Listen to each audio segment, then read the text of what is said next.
From House Judiciary Committee member Ron DeSantis, Republican from Florida. He joins us from Jacksonville. Congressman, thanks for being here. First, your take on today and kind of the overall view. Well, look, I think the most important thing was that Comey told him on 3 separate occasions that the president was not under investigation. And so we've had the media, particularly the New York Times, the Washington Post, talk about this impending crisis between Trump and the Russians, and there may have been a conspiracy. And it turns out that that was not even being investigated. And so I think the president was frustrated, and rightfully so, because there's hysterical media coverage going on during this time, and yet he knew that he wasn't under investigation. And I don't think Comey handled that very well, and I think he really kind of fueled some of the fire by being coy in front of the Congress as this was unfolding in March, April, and May. I want to play the questioning from Senator Blunt to Jim Comey about this leaking of the memos that he gives to a friend to give to the New York Times. Take a listen. It didn't dawn on me originally that there might be corroboration for our conversation. There might be a tape.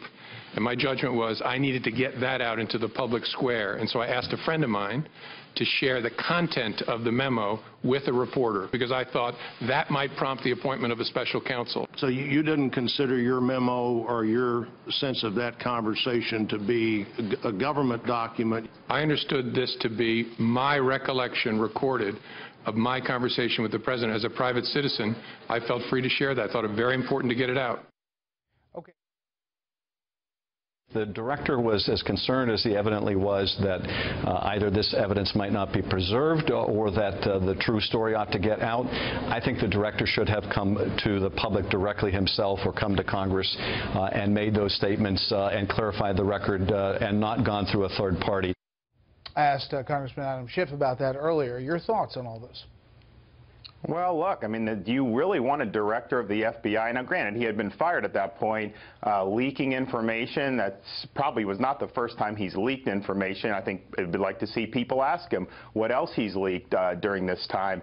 So I thought it was really odd. And I also thought it was odd that he admitted, hey, I wanted to trigger a special counsel. Then you have to ask yourself, if you thought there was reason to trigger a special counsel, why, after you had this conversation with the president in February, did you withhold it from the Attorney General, Jeff Sessions? You had a duty to report it. And his answer is, well, I thought that Sessions was eventually going to have to recuse himself, so I just decided to keep it close to the vest as political insurance effectively. Well, Brett, I got to tell you, I mean, like in the military, if you withheld information from your commanding officer because the commanding officer was going to change duty stations in 2 weeks, that doesn't fly. So Comey has a history of coloring outside the lines when it suits him, and I think it's tough. The more he tries to indict the president for acting improperly, the more you effectively have to indict him because he never took action.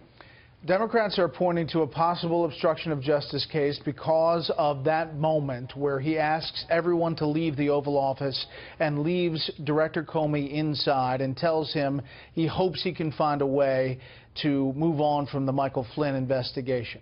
Said he was very uncomfortable with that. What do you say in response to that focus on that moment? Well, Comey also admitted that in other conversations with the president said, look, if there are people in my orbit who did something wrong, I want them to be held accountable. That would be good for me. It'd be good for everyone if that were happening.